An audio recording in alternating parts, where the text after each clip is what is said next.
اللہ رب العزت نے اس امت محمدیہ پر ایک انعام کیا کہ اس امت کو رمضان کا مہینہ دیا، اور یہ جو رمضان کا مہینہ ہے یہ مہینہ لوگوں کی بخشش کا مہینہ قرار دیا۔ جب رمضان کا مہینہ شروع ہوتا ہے تو لوگوں کے گناہوں میں کمیاں آتی چلی جاتی ہیں، لوگوں کی نیکیوں میں زیادتیاں آتی چلی جاتی ہیں، اور پھر ایک مسلمان کو بتایا گیا روزہ دار کے لیے دو خوشیاں ہیں۔ ایک خوشی روزہ افطار کے وقت کہ سارا دن بھوکا پیاسا رہا، اب شام کے وقت اللہ تعالی نے مغرب کے ساتھ کھانے پینے کے لیے آزاد چھوڑ دیا، تو افطاری کا وقت بھی خوشی کا وقت ہے، اور فرمایا جب وہ اپنے رب سے ملاقات کرے گا تو رب سے ملاقات کا وقت بھی خوشی کا وقت ہوگا۔ حدیث کی کتابوں میں آتا ہے نبی کریم صلی اللہ علیہ وسلم فرماتے ہیں بے شک اللہ تعالی اور اس کے فرشتے سحری کھانے والوں پر رحمت بھیجتے ہیں۔ جو مسلمان بھی کسی بھی سنت کو زندہ کرتا ہے، کسی بھی سنت پر عمل کرتا ہے، تو اس سنت پر عمل کرنے کی وجہ سے اللہ کے پاک پیغمبر کے ساتھ اپنی محبت ظاہر کرتا ہے، فرشتے اور اللہ تعالی اس پر رحمت بھیجتے ہیں۔ نبی کریم صلی اللہ علیہ وسلم فرماتے ہیں سحری کھایا کرو کہ سحری کے اندر برکت ہوتی ہے۔ ایک مسلمان کو بتایا گیا پہلی امتوں پر روزہ فرض ہوا تو ان کی سحری ان کے سونے کے وقت تک ہوتی تھی۔ جب ایک آدمی رات کو سو گیا، سونے سے قبل اس نے کچھ کھا پی لیا، وہ اس کی سحری ہو گئی۔ لیکن جب اس امت کی باری آئی تو اس امت پر انعام کیا کہ اس امت کو سحری جیسی نعمت دے دی۔ پھر نبی کریم صلی اللہ علیہ وسلم فرماتے ہیں کتنے ہی روزہ دار ہیں جن کو سوائے بھوکا رہنے کے کچھ حاصل نہیں ہوتا، کتنے ہی شب بیدار ہیں جنہیں سوائے جاگنے کے کچھ حاصل نہیں ہوتا۔ ایک مسلمان سارا دن بھوک پیاس میں خواہشات نفسانیہ سے رکنے میں گزار دیتا ہے، لیکن پھر بھی نبی کریم صلی اللہ علیہ وسلم فرماتے ہیں اس کا یہ روزہ سوائے کھانے سے رکنے کے اور فائدہ نہیں دیتا، کیونکہ روزہ تو مطالبہ کرتا ہے کہ یہ مسلمان روزہ رکھنے کے بعد گناہوں سے اجتناب کرے، نیکیوں کو بڑھانے کے لیے نمازوں کا، تلاوت کا، استغفار کا، نیکیوں کا، ان چیزوں کے پیچھے لگنے کے بعد اپنے اعمال کو بڑھانے کی کوشش کرے۔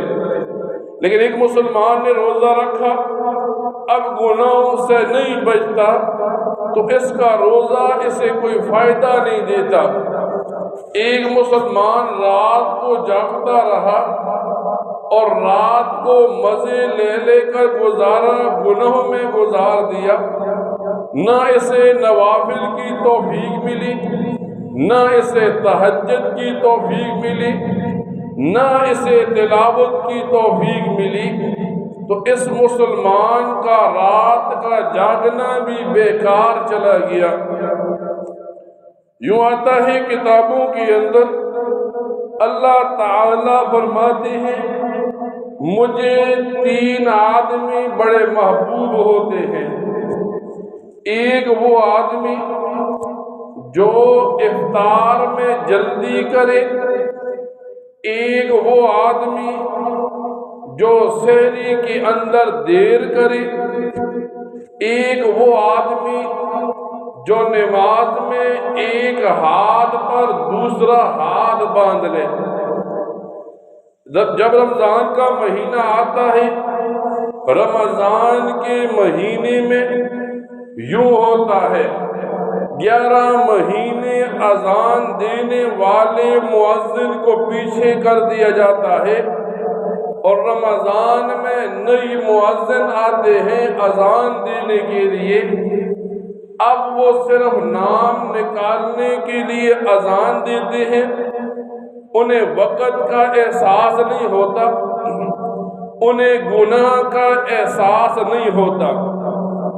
تو ایک مسلمان جب رمضان کا مہینہ پائے تو رمضان کے مہینے کے اندر یہ مسلمان اذان کے بجائے وقت کی تخصیص کرے، وقت پر روزہ افطار کرے، وقت کے اوپر سحری کرے۔ لیکن ایک آدمی مسجد میں اذان دیتا رہا، اسے تو پتہ ہے وقت کس طرح پورا ہوتا ہے، اذان کا وقت کس وقت ہوتا ہے، کس وقت اذان دینا گناہ ہے۔ لیکن رمضان میں یہ نئے مؤذن، یہ نئے اذان دینے والے لوگوں کے روزے کو تباہ کر دیتے ہیں۔ پھر کیا ہوتا ہے؟ فرمایا جیسا اذان دینے پر ثواب زیادہ ہے، غلط وقت پر اذان دی، لوگوں نے افطار کر لیا، تو جتنے لوگوں نے بے وقت افطار کیا سب لوگوں کی گناہ جو اذان سے پہلے روزہ افطار کیا یہ اس مؤذن کے گلے میں پڑ جاتے ہیں۔ فرمایا ایک مسلمان کو بتایا گیا کہ روزے کا کوئی مقصد ہوتا ہے، اور روزے کا مقصد ہے کچھ چیزوں سے بچنا۔ ایک ہے شرک سے بچنا، کہ آدمی اللہ کی ذات میں، اللہ کی صفات میں کسی کو شریک نہ کرے۔ دوسرا فرمایا معاصی سے بچنا، کہ ایک آدمی رمضان میں گناہوں سے بچے۔ اور تیسرا فرمایا بدعات سے بچنا۔ جب رمضان آتا ہے ایک مسلمان ثواب سمجھ رہا ہوتا ہے، حالانکہ وہ بدعت کا گناہ کر رہا ہوتا ہے، رسم و رواج کو اپنا رہا ہوتا ہے، تو اس مسلمان کو بتایا گیا بدعات سے بچنا ہے، ویسا عمل کرنا ہے جیسا شریعت نے ہمیں بتا دیا۔ جب رمضان آئے تو رمضان کے اندر ایک مسلمان کو دعوت دی جاتی ہے کہ تو روزہ رکھتے وقت سحری بھی حلال مال سے کر، تو روزہ افطار کرتے وقت بھی حلال مال سے کر۔ جب یہ رمضان آتا ہے مسلمانوں میں، اب مسلمان دین سے دور ہیں، اور لوگ تو سوال پوچھتے ہیں کہ حدیث میں آتا ہے رمضان میں شیاطین کو باندھ دیا جاتا ہے، پھر کیا معاملہ ہے کہ لوگ رمضان میں گناہ کرتے ہیں؟ تو ملا لکاری رحمہ اللہ لکھتے ہیں، فرماتے ہیں بڑے شیاطین کو باندھ دیا جاتا ہے، اور چھوٹے شیاطین کو چھوڑ دیا جاتا ہے تاکہ یہ لوگوں کو گناہ کی طرف اکسائیں۔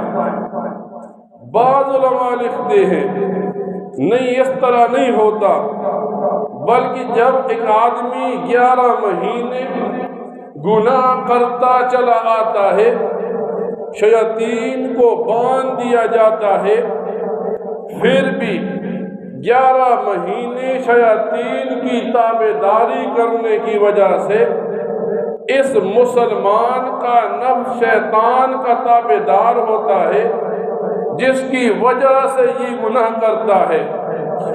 اور جب بندہ قرآن کریم کو اٹھاتا ہے، اللہ تعالی بندے کو بتاتے ہیں 2 قسم سے پناہ مانگنی ہے، ایک شیاطین سے پناہ مانگنی ہے، ایک خناس سے پناہ مانگنی ہے۔ اب شیاطین سے تو پناہ مانگنا ذہن میں آتا ہے کہ شیاطین انسان کو گناہ کی طرف ابھارتا ہے۔ خناس کسے کہتے ہیں؟ فرمایا رمضان میں شیاطین کو باندھ دیا گیا، لیکن خناس قسم کے لوگوں کو چھوڑ دیا گیا۔ اب خناس کسے کہتے ہیں؟ فرمایا ہر وہ آدمی خناس کے زمرے میں آتا ہے جو 11 مہینے تو مسجد نہیں آتا، رمضان میں وہ مسجد میں آ جاتا ہے۔ جیسے سامن میں بارش ہوتی ہے تو مینڈکیں باہر آتی ہے، ویسے 11 مہینے صرف جمعہ پڑھنے والا جب رمضان آتا ہے، اب یہ مسجد کا رخ کرتا ہے، اب اس کا ٹارگٹ ہوتا ہے